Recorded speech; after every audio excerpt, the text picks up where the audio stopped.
All right. Another person coming. The screen for me. Here we go. Full of difficulties today. All right, it's lecture 7.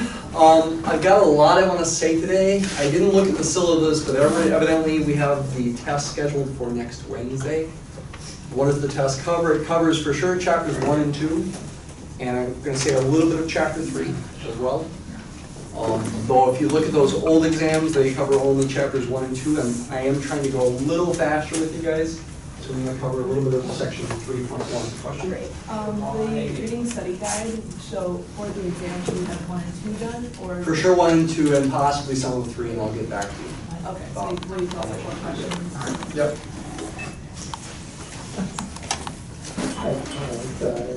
So, here we go. Okay. I have a lot I want to get across today.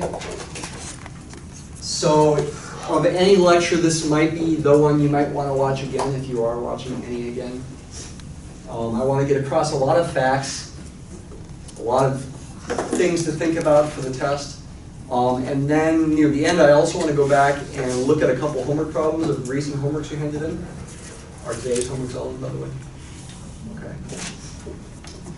Where there are a couple problems that I think are pretty important problems, and people did okay on them, but I'm looking for better, and I want to give you hints about what's better. I will get those graded problems back to you in your POs later today. All right, so summarizing facts. We talked about the definition of a limit of a sequence, what it means for a sequence to converge to a number L. We also negated that definition. You should know how to use both the definition and how to negate the definition, and use the negated definition in an easier example, perhaps, than the one that I did, that I started in the class period. There's a bunch of theorems to know, too. The most basic of which is that convergent sequences are bounded, okay? So you got a sequence that converges to some number L. That sequence will be a bounded sequence. We wrote the definition on the board last time. There will be some number m that is greater than or equal to the absolute value of xn for all n. The proof of that theorem is in the book, and it is a proof, I believe, that I put on old exams, and if I haven't put it on old exams, it's certainly a possibility for your exam. You should definitely study that proof as possibly something that could show up on the exam 1 week from today. It's a good proof, it's a nice proof that illustrates the idea of real analysis pretty well, and also illustrates the triangle inequality and trying to get to a, you might say, nice epsilon at the end of the proof. You should be able to come up with a definition. Now there's a definition in the book for what it means for a sequence to, well, the book says converge to infinity. I prefer saying diverge to infinity, because when the book says the sequence converges to infinity, it is a divergent sequence. It does not converge to any particular number. So I prefer saying diverge to infinity. I'll write that definition down up on the board without peeking in the book. Then we'll compare how my definition looks compared to the book's. You might also want to think about, on the test, maybe coming up with a definition of what it would mean for a sequence to diverge to negative infinity. Okay, how would you modify the definition? So I'm going to say the sequence, once again, it's assumed it's a sequence of real numbers. I'm going to say diverges to infinity instead of saying converges to infinity like the book does. You should know that that's what I call it, and be able to identify that on a test as what I call it. Diverges to infinity. If what? Intuitively, think about the meaning. The terms in the sequence are getting larger and larger, but it's more than that. They're getting larger and larger without bound. Okay? Give me any number, any possible upper bound, you might say, and no, it won't be an upper bound. The sequence will get eventually above it and stay above it. So based on that intuitive description, I would say, if for all, I'll call it capital M, sort of hinting that it might be a really big number, but it doesn't have to be. Could even be a negative number. eventually you're going to get above that. There will be some positive integer, capital N, such that xn is greater than or equal to n. Don't forget your quantifier. That's going to get above n and stay above n for all little n greater than or equal to capital N. That quantifier there is essential. So think about a number line. Here's m. You could imagine it to be a really big number, 10 to the millionth power or something like that. The terms in your sequence will eventually get above. They could get above for a bit and then come back below for a while, but eventually they're going to get above m and stay above m for all n bigger than or equal to whatever capital N you find. And this is true no matter what m is.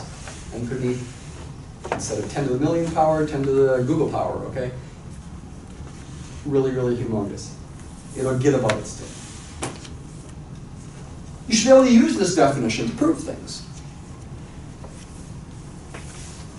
For example, take a simple example, that sequence diverges to infinity. Or, a little trickier perhaps, that this sequence diverges to infinity.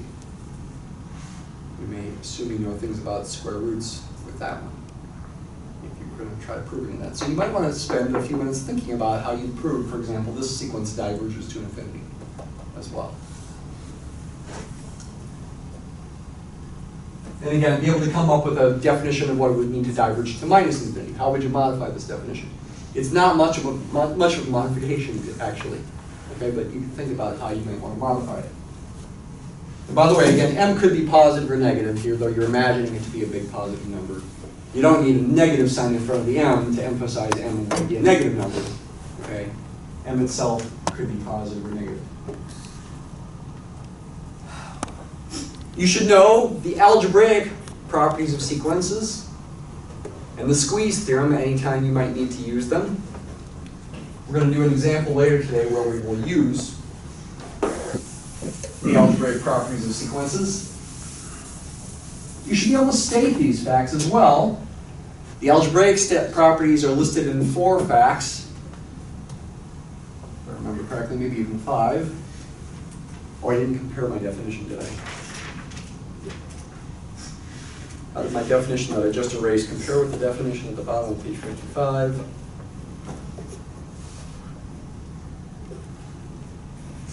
Basically, it's the same, except they emphasize m as positive, and they put a strict xn is strictly greater than m. But both definitions work.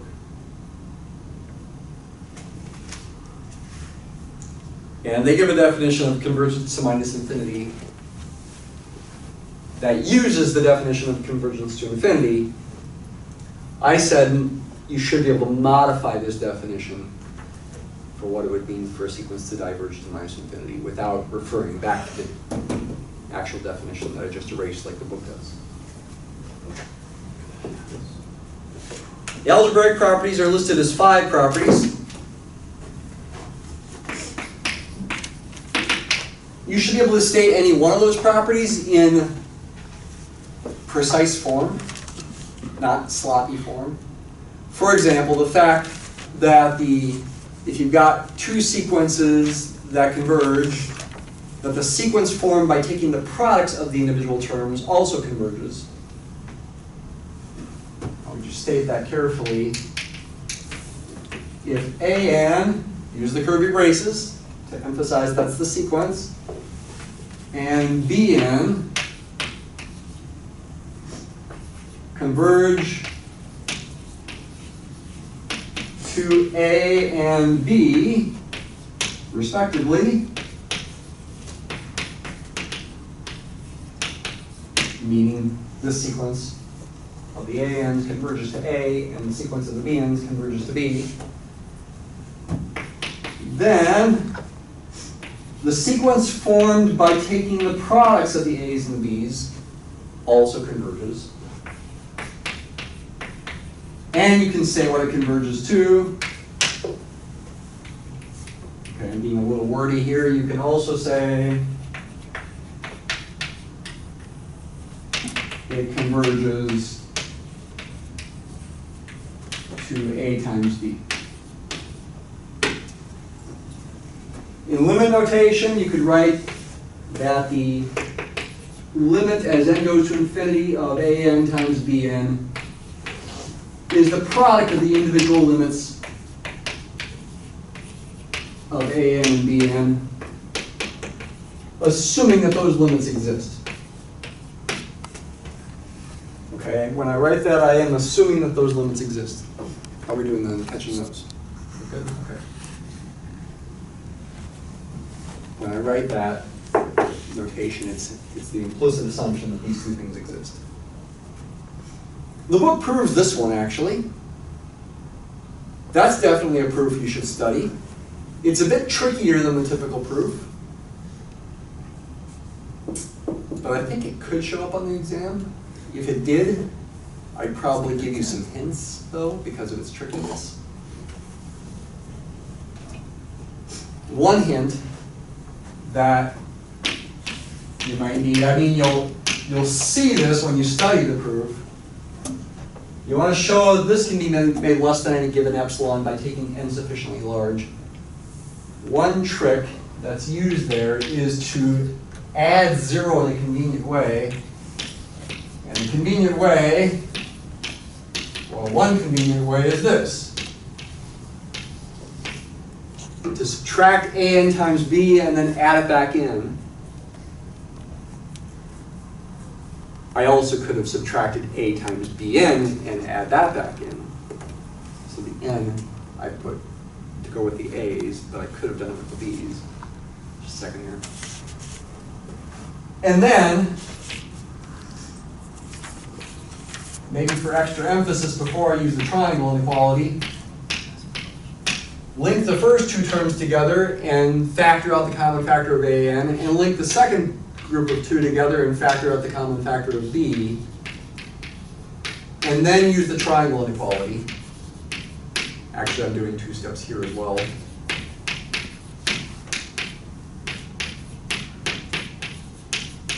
I'm using the fact that the absolute value of a product is the product of the absolute values, as well as the triangle inequality in that one step. I'd be okay with that. Travis? I was just curious, like, so whenever we have a problem like this and there's this tricky step to do, is that a tricky step that, like, you once learned? Yep. So then is that every math major should learn it. Is that not just like route memorization rather than actually understanding? Sometimes with tricks you have to remember them, yeah. There's some remembering that needs to go on with tricks.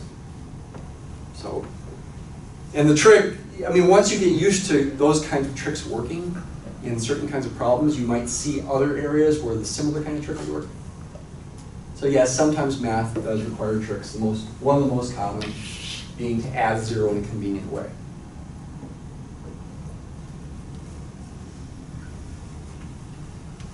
Then the question is what to do with this, and that's tricky as well. I mean, you've got these two distances here, which can be made small if n is large enough. But what about these two things? That's a constant, so maybe that's not a problem, but this is not a constant. How do you deal with that?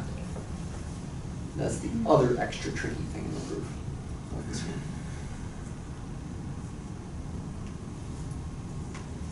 I'll give you that convergence sequences are bounded is needed here. Now you study the proof and possibly it can show up in the test, though probably with hints, with help. Okay, it's tricky enough that I want to give you some kind of help. What about the squeeze theorem?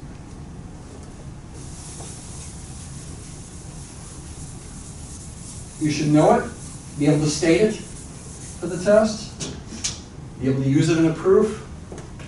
Why is it called the squeeze theorem? I spell squeeze with 2 E's. That's 2 E's, not two Z's. Squeeze theorem. Suppose, well, the squeeze theorem is all about one sequence getting squeezed between two others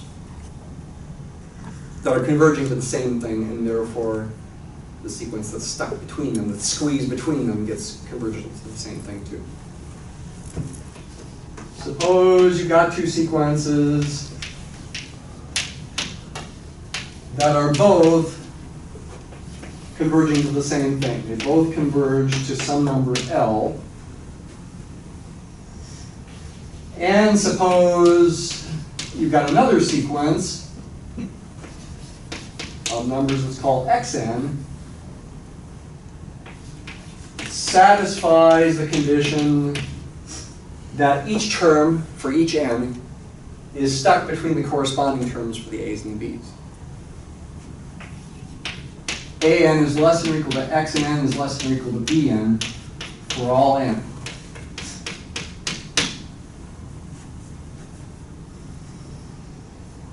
You actually could get by with eventually for all sufficiently large enough n here.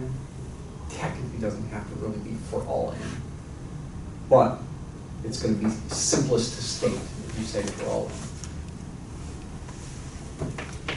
The conclusion is that the sequence of the x's converges to the same thing. It's forced to converge to the same thing. It's squeezed between the two others.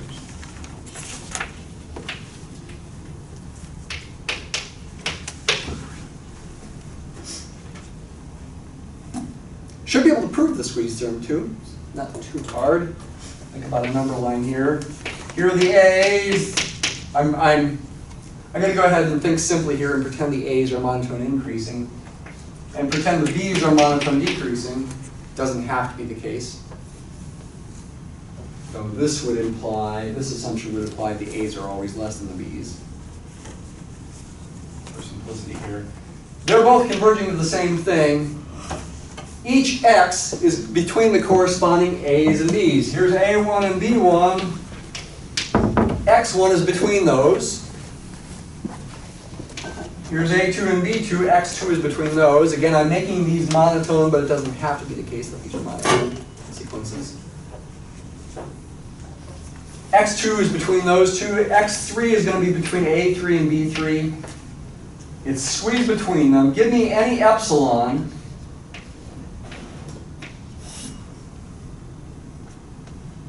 The a's and the b's will eventually get within epsilon of L, and therefore the x's will be forced to as well.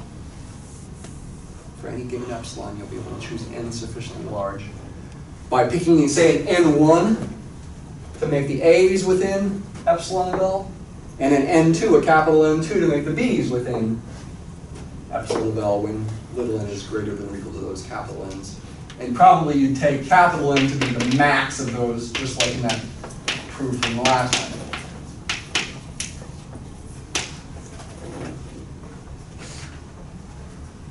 And when little n is greater than or equal to that, then your xn is going to be stuck within epsilon of L.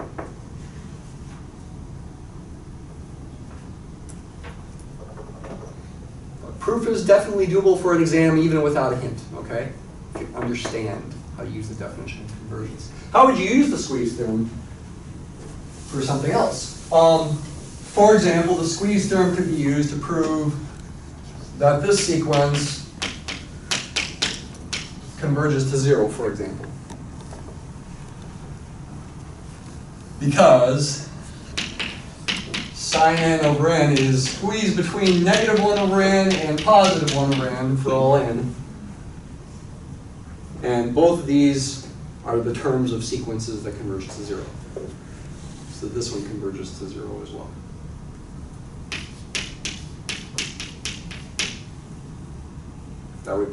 That's your prototypical example of how an example where you use the squeeze theorem.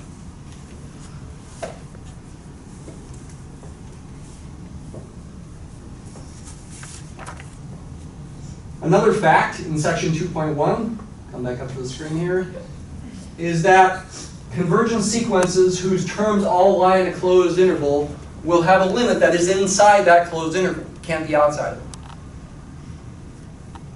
it. Say that again. You got a convergent sequence whose terms are all inside some closed interval. It will converge to some number in that closed interval. This doesn't work for open intervals. Got an interval that's open, convergent sequence inside it, it could converge to an endpoint which is not in the interval.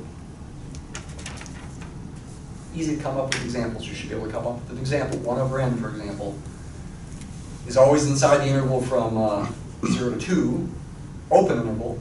but it converges to 0, which is not inside that open interval. Is it hard to prove this? I don't think so. I mean, you could even argue by contradiction.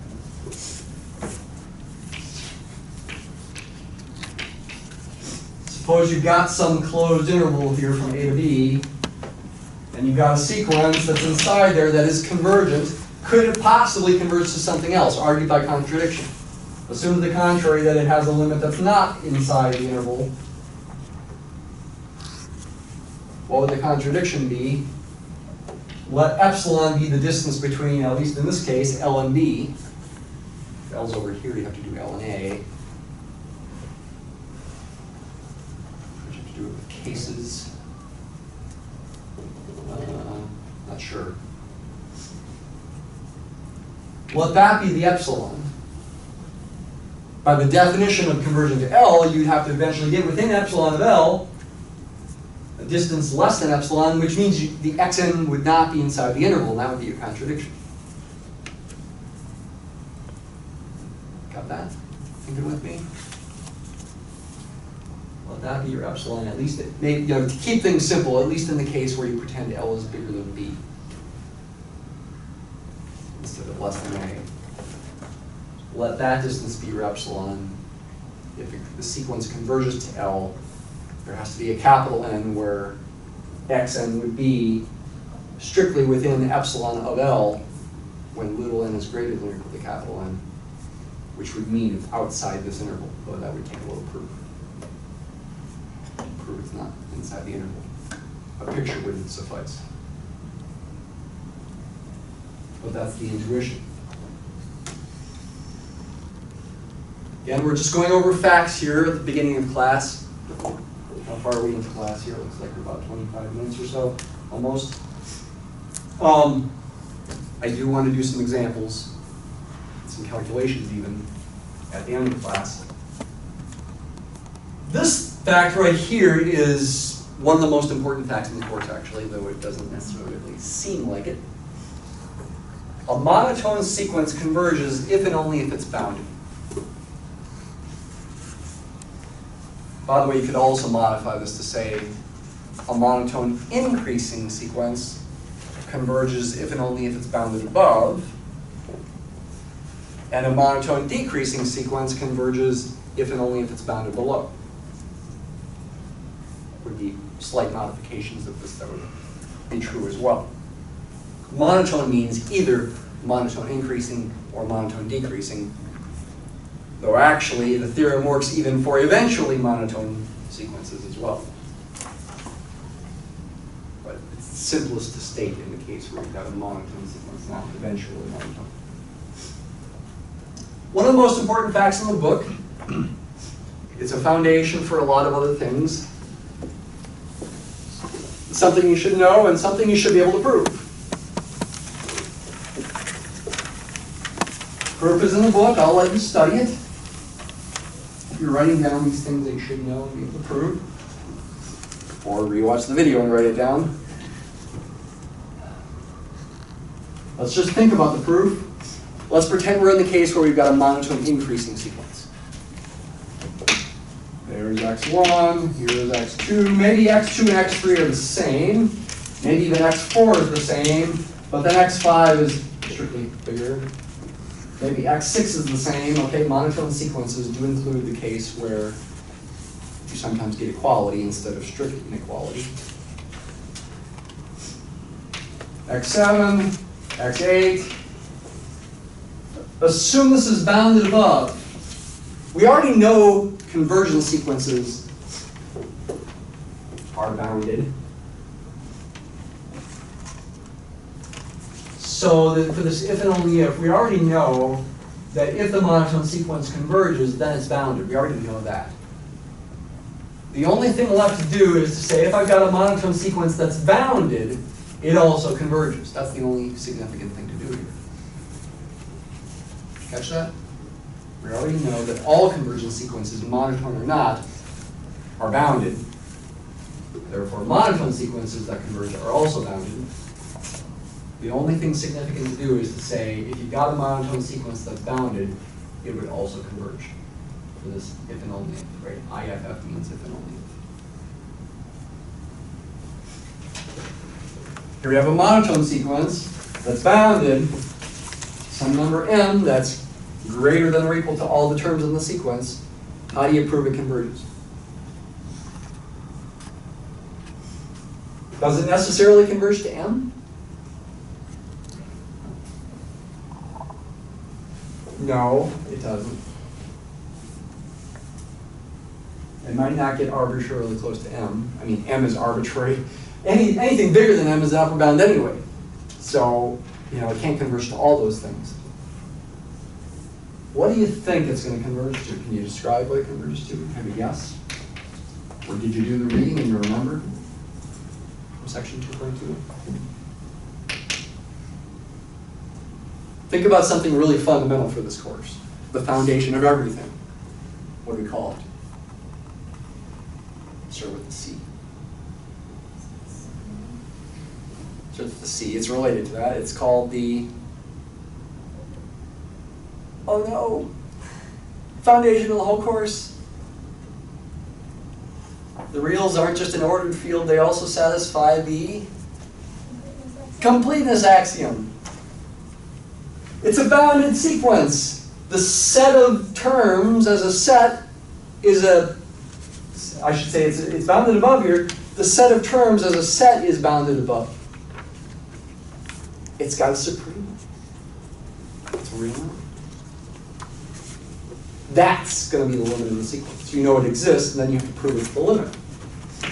Let beta equal the sup of what? You shouldn't write the sup of the sequence. You should write the sup of the set of outputs of the sequence, which is a different thing and has a different notation.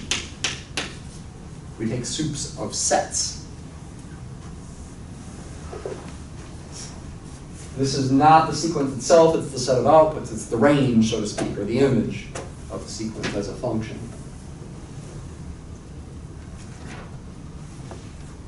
That exists because the sequence is bounded above, therefore as a set, this set is bounded above. The supremum exists, and that's going to be what the limit is. Now you say, give me an epsilon, no matter how small. Do I eventually get in there and stay in there? There's two keys to finishing the proof. How do you eventually get in there to start with? How do the terms eventually get within an arbitrary epsilon of the thing we think is the limit? How do you prove that? It's kind of similar to this problem here, actually, which we'll talk about later. Yeah, zoom in on that. It's kind of similar to that, actually. You remember that problem? That's actually the problem. One of the problems I want to talk about here, where people sort of got the idea, but I'm not sure anybody got full credit for it. Maybe a few people did.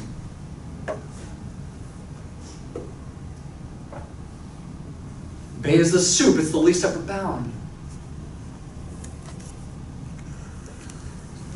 of the set of outputs. So any number less than beta is what? Not an upper bound of the set. You should always say not an upper bound of the set. So there's got to be something in the set that's bigger than that. Give me any number less than the sup, like beta minus epsilon.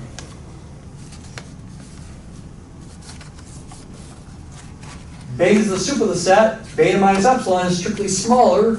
That's the least upper bound of the set. This is smaller. It can't be an upper bound of the set. There's got to be something in the set that's bigger than beta minus epsilon. You have to eventually get in there. For some capital N. Zoom in on that if it's small here. For some capital N, xn's got to be in there. Is that it? Is that enough?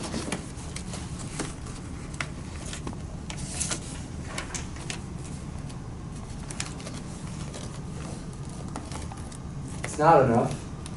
What else do you need? There's that quantifier for all little n greater than or equal to capital N.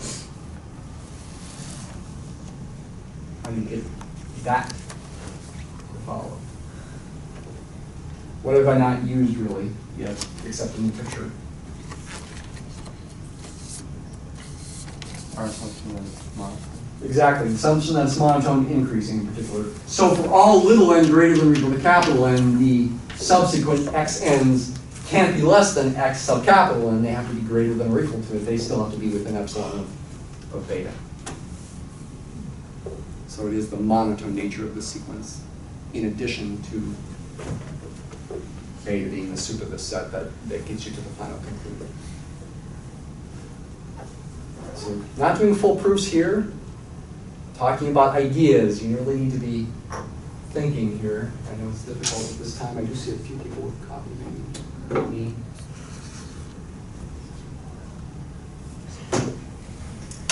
Seven, 8 o'clock class, though we start at 7:55, so we have a little extra lecture time because we all love lectures so much. All right, that's a really important fact. The next important thing that it leads to. Actually, I'm going to skip ahead. Is something called the Bolzano-Weierstrass Theorem, and say it that way.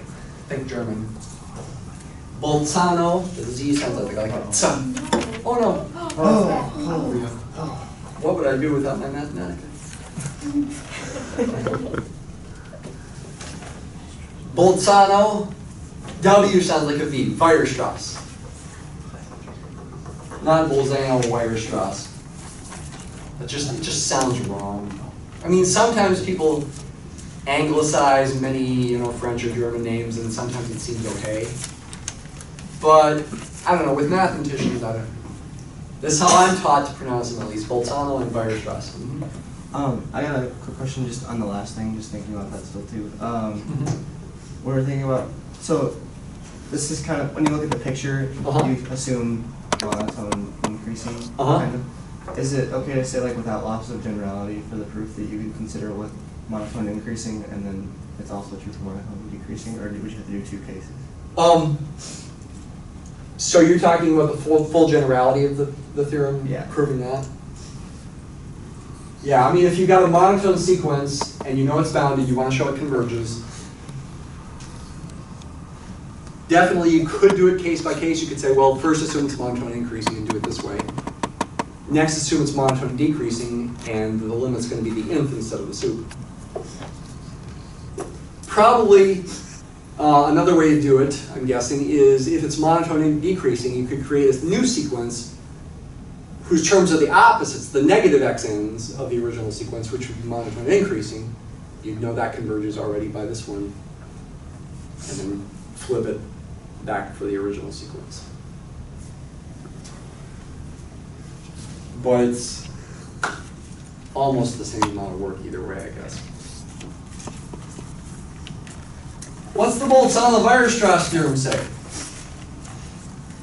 Actually, to state it and fully understand it requires an idea I haven't mentioned yet, that of a subsequence. But let me see if I can state it intuitively anyway. If you've got a sequence that's bounded, in particular in some closed interval, it will have a subsequence that converges. It itself may not converge. For example, -1 to the n bounces back and forth. It's bounded, but it doesn't converge. It will have a convergent subsequence. What's a subsequence? Intuitively, if you've got a sequence, let's imagine it's an infinite list, a subsequence is formed by taking some of the terms in the sequence in the given order. Maybe I decide to pick terms whose subscripts are primes. x2, x3, x5, x7, x11, x13, x17, etc.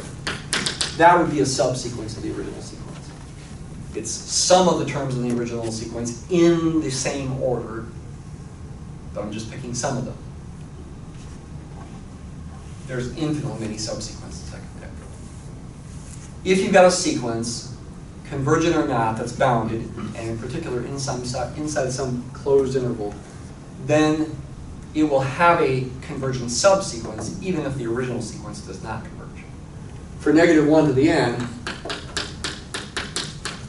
that bounces back and forth between -1 and 1. A subsequence consists of, say, considering all the even subscript terms from the original, which are all a bunch of 1s. Constant sequence, and it converges. Or I could pick all the odd subscript 1s, and they're a bunch of -1s. Or I could pick some evens and some odds for a while, and then pick all evens after that point. All those would be convergent subsequences of the original sequence. That doesn't sound like it's super significant, but it really is. Okay, the Bolzano-Weierstrass theorem is going to be something we need at numerous important places in the semester.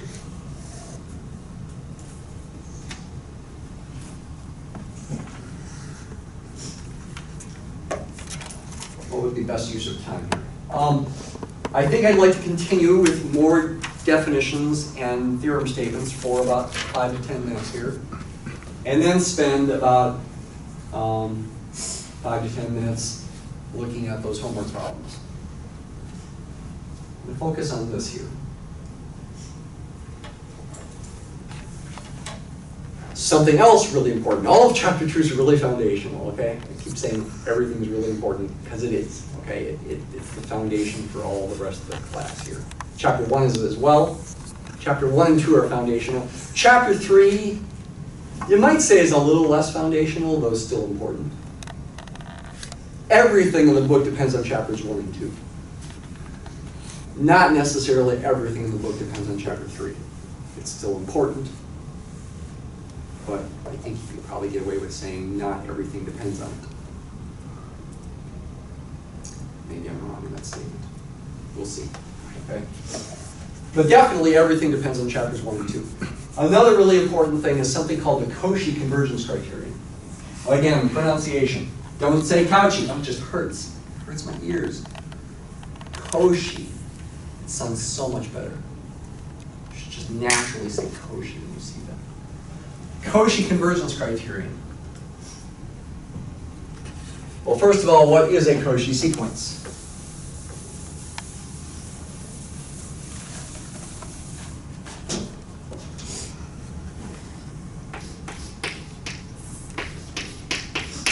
There's a definition of a Cauchy sequence.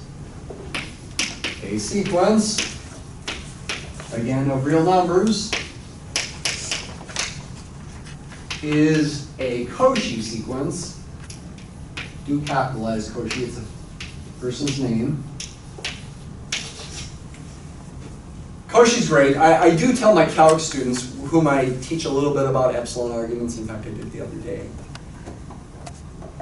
like Cauchy's kind of the one to blame for rigorous approaches to limits. Not fully, he's not fully to blame. Or he's the one to honor for the rigorous approach to limits is what you really should say, depending on your point of view. A sequence is a Cauchy sequence if what? If, okay, here we go, for all epsilon greater than 0, there exists a capital N, a natural number such that what? This is starting pretty similar to the definition of what it means for a sequence to converge to a number L. One difference so far is there's no L.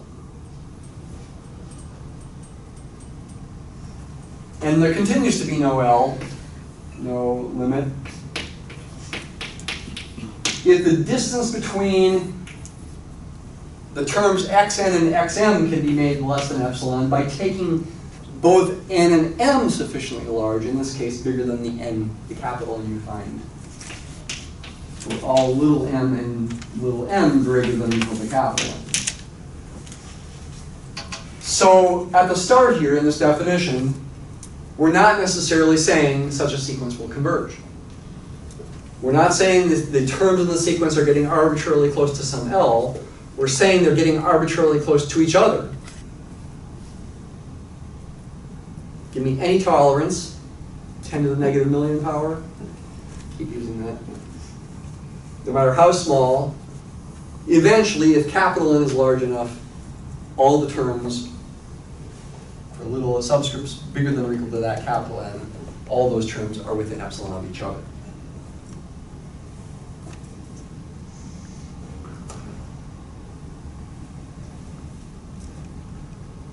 I think I won't take the time to prove an example of a sequence that's Cauchy.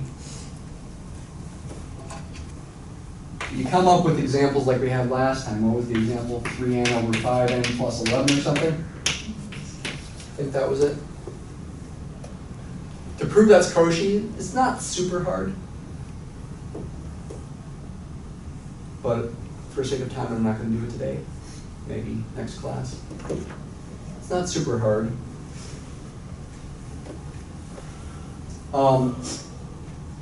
But it is a bit trickier than proving it converges to 3/5. The Cauchy Convergence Criterion says, it's a theorem, Cauchy Convergence Criterion is singular for criteria. Criterion, yeah, I wrote that there.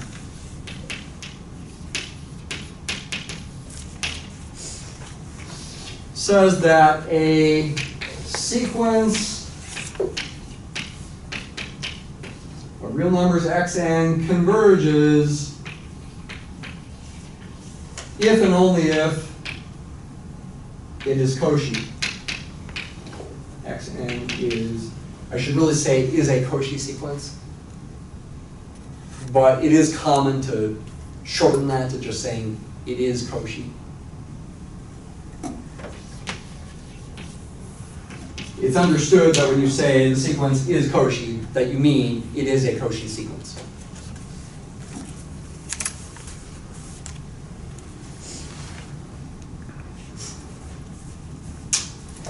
One direction of this if and only if is not too hard. Which one is it? It is the direction that if the sequence converges, then it's Cauchy. That's not too hard. And that could be a proof on the test. If you assume the sequence converges to some number L, okay, here we go, Travis. Travis. Trick to remember. Then there's, if you assume the sequence converges to some number L, it hopefully makes a little intuitive sense that you should add 0 in this convenient way. And then use the triangle inequality like this. It doesn't matter what order I subtract, since I'm taking opposite values. And if n and m are sufficiently large, both of these can be made less than epsilon over 2, making the sum less than epsilon. That would be, actually, when you know tricks, a fairly easy problem on the exam, if I put it on the exam, to show that if a sequence converges, then it's a Cauchy sequence. I'm just outlining it here. What's much harder is to prove that if it's a Cauchy sequence, then it converges. Think about why that might be difficult. Assume it's Cauchy, show it converges to what? What's L?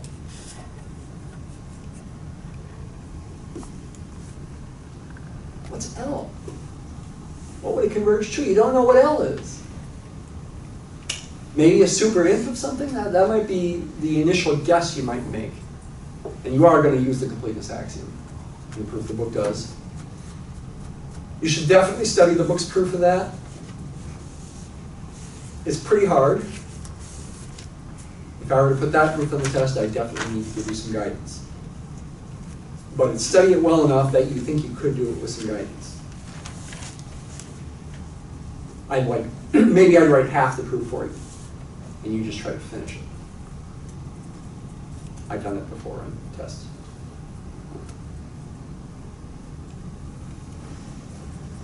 Turns out the Cauchy convergence criterion is essentially equivalent to the completeness axiom.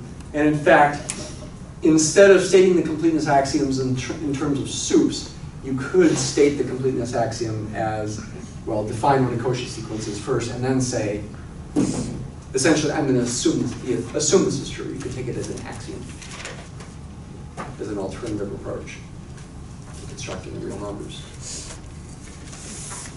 Real numbers are all those numbers that are limits of Cauchy sequences, actually of rational numbers even. You can use it sort of as a method to construct the real number system. I'm being kind of vague here, and that's okay. We aren't going to delve into that any more deeply.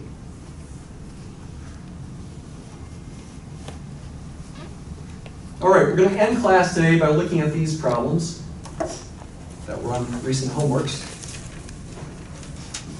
And again, most of you sort of had the idea how to do these, but in search of a full credit proof, that was difficult to be found. Few people got full credit for them. Take a look at the first one, number 4 there. S is a non-empty set of real numbers that is bounded above, and therefore, by the completeness axiom, it has a supremum. And basically, we're at the point where you don't even need to say by the completeness axiom. They just say it there. Let beta equal sup of S, assuming you understand that you know that sup exists. Suppose beta is not in S, and actually that part of the hypothesis of this problem was the most common part that people never mentioned in their proof, but is essential for the proof working. I mean, think about it. What if S were a finite set, consisting of the numbers 1, 2, 3, 4, 5, or something? The supremum would be 5 in that case, and the conclusion is not true. That set of points in S that are bigger than beta minus epsilon for any epsilon would not be infinite, it would be finite. The set itself is finite. It is essential that you use the fact that beta is not an S, and again, that was the most common thing that people forgot to emphasize. They did kind of, many of you did kind of use it, but without saying it, without emphasizing it. I think the best approach to this proof is by contradiction. Assume the contrary set is finite. You do have to say let epsilon greater than 0 be given. This is an outline of the proof here.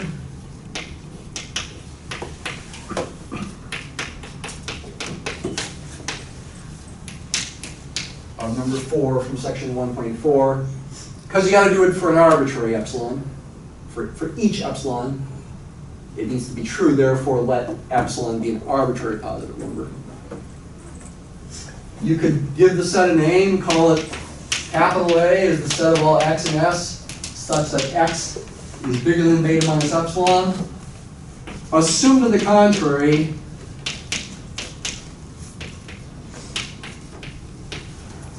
or as many of you have been doing, B, W, or C, by way of obtaining a contradiction.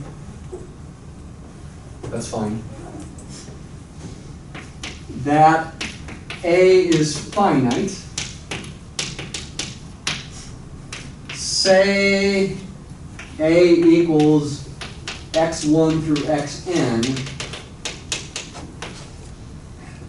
This is in the section about infinity.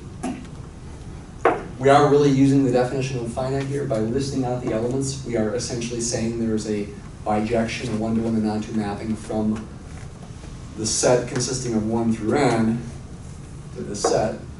The subscript tells you what the output is at each of those integers between 1 and n.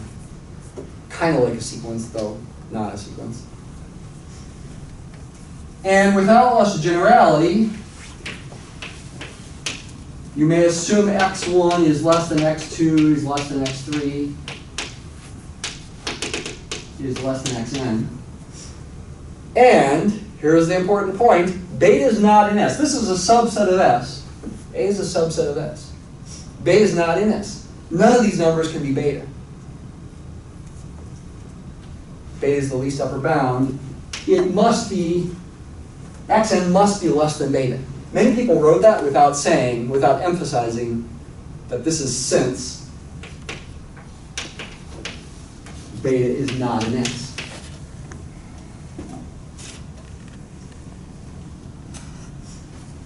There's a couple different ways you can get a contradiction. You could say, okay, beta is the sup of S, so it is the least upper bound of S, meaning it is an upper bound of A, and xn is less than beta, so xn cannot be an upper bound of S. There must be something in S between these two things. That's a contradiction because you assume you listed everything in A. You'd have x sub n plus 1.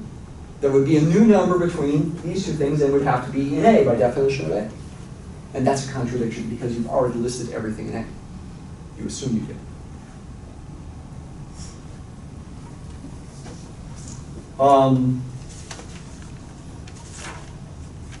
You could also say, perhaps, another way to argue would be to argue that from this fact that xn is actually the sup of S, but that would contradict the sup is unique. Might be another way to argue it. Are these in our field yet?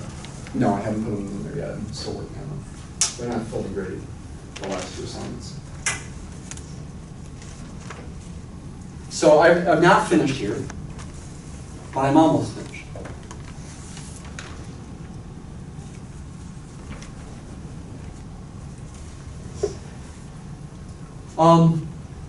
With this one, again, many of you sort of got the right idea, and I did help many of you with scratch work for thinking about this one.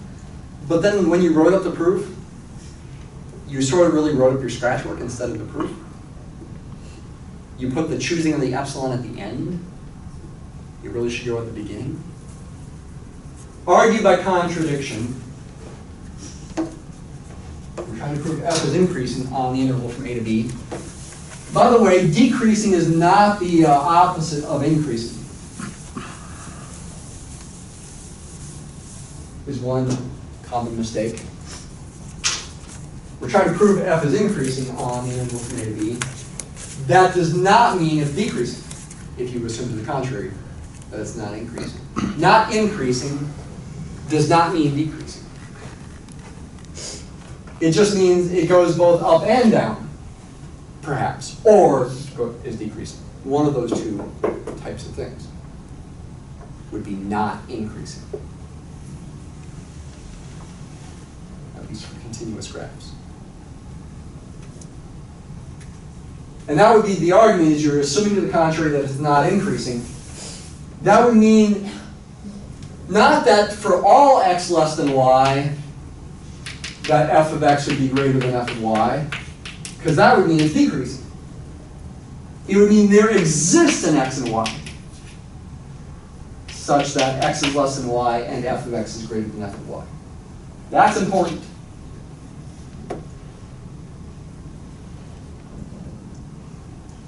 There exists an x and y with x less than y, so this is true, would mean not increasing. It's not for all x and y where this is true, necessarily.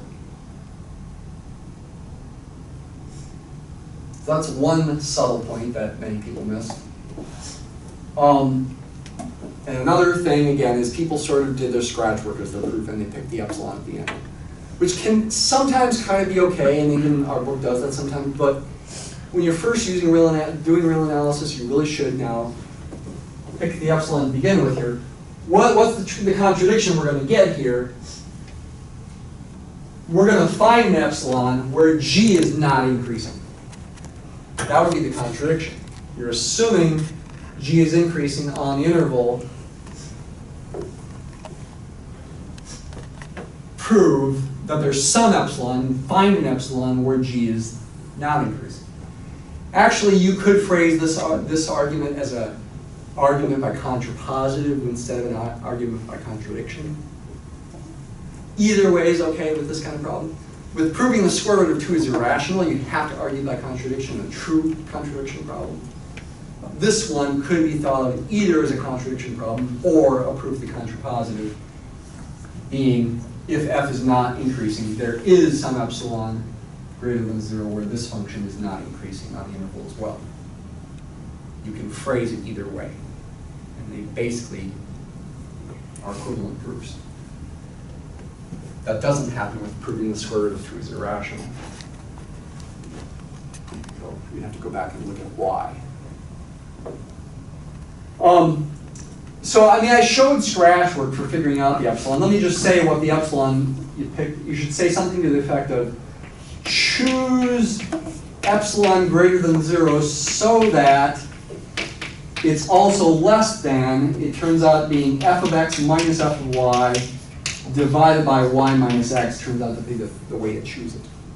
And that is a positive quantity because f of x being greater than f of y means the difference is positive, and x being less than y means this difference is positive. Both of those being positive means this is positive, so you can choose such an epsilon. Based on your scratch work, choose this epsilon at the beginning of your proof. After you've said this, and after you've noted that both of these are positive, so this is positive, choose the epsilon this way, and then go from there to get your contradiction to prove that the corresponding g here is not increasing on the interval. So you said that was wrong, or that was just more clean? I'm saying, yes, the way people did it, I'm not going to give full credit for not emphasizing that there exists an x and a y where this is true, and also really doing scratch work and having your choice of epsilon at the end.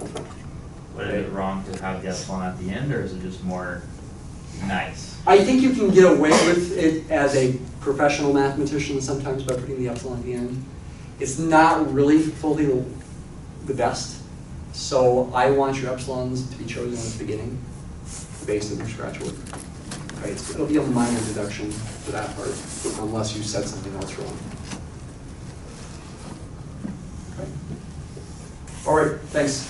That's it.